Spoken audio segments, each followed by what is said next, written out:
Once upon a time, in a quiet village, tucked between the rolling green hills, lived a young man named Hiro. He was not like others. While the villagers lived simple lives, Hiro's mind was a storm. He thought constantly about the past's mistakes, his regrets, about the future, his fears, his doubts. His thoughts never stopped. Even in moments of silence, his mind was loud. Though he smiled on the outside, inside he was drowning. He longed for peace, but peace felt like a faraway dream. One day, an old traveler passed through the village and told Hiro about a Zen Master, a man of great wisdom, who lived in solitude atop a distant mountain. "They say he holds the secret to peace," the traveler whispered. "He teaches not with words, but with silence." Those words stirred something in Hiro's heart. That very night, under the pale moonlight, Hiro packed a small bag and set off toward the mountain.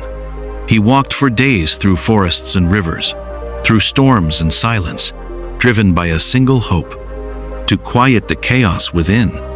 At last, Hiro reached the mountain peak. There, in the center of a stone courtyard, sat the Zen Master, still as a statue, eyes closed, surrounded by a blooming garden. Hiro bowed deeply. "Master," he said, "I have come seeking your wisdom. My mind is never at rest. It is filled with thoughts I cannot escape.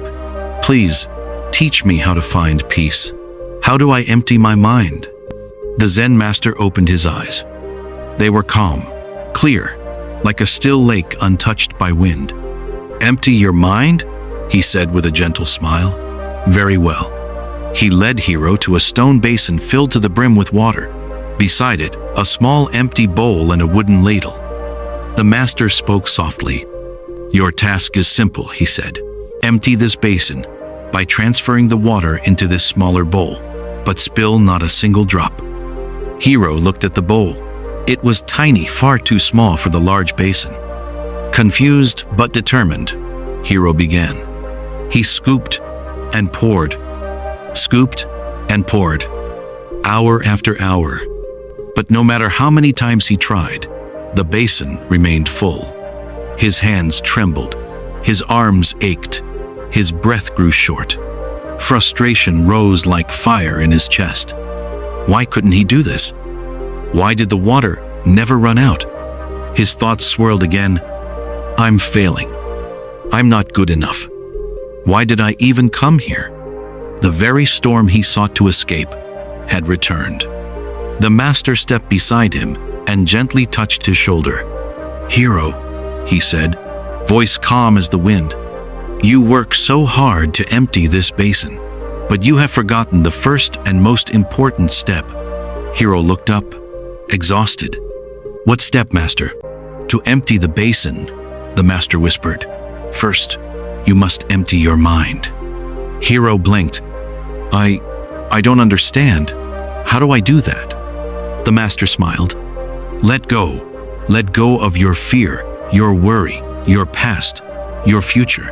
Let go of the need to control the outcome. Be here, now. Focus only on the water, the weight in your hand, the sound as it pours. Be present, and all will follow. Hiro stood still for a moment. Then, he closed his eyes. He took a deep breath and let go. He let go of the pressure. He let go of the thoughts screaming in his head.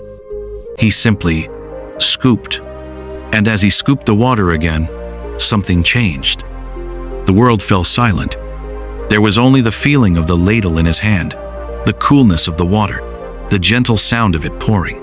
His movements became smooth, his breath steady, his heart light. He entered a state of flow where action needed no effort, where time faded. And then, something incredible happened. With each scoop, the basin began to truly empty. The water no longer resisted. It flowed, effortlessly, as if the basin itself had been waiting for Hiro's mind to be still. Finally, after one last scoop, the basin was empty. Hiro stared at it in awe. The impossible had become possible. The Zen Master walked over, smiling. "You see, Hiro," he said gently, When you empty your mind, you become one with the moment. You stop fighting life and start flowing with it. Peace was never outside you. It was always there, waiting behind the noise. From that day forward, Hiro carried the lesson deep within him. He returned to his village not just with answers but with silence in his soul. And in that silence, he found a truth stronger than words. Peace is not something to be chased. It is something to return to.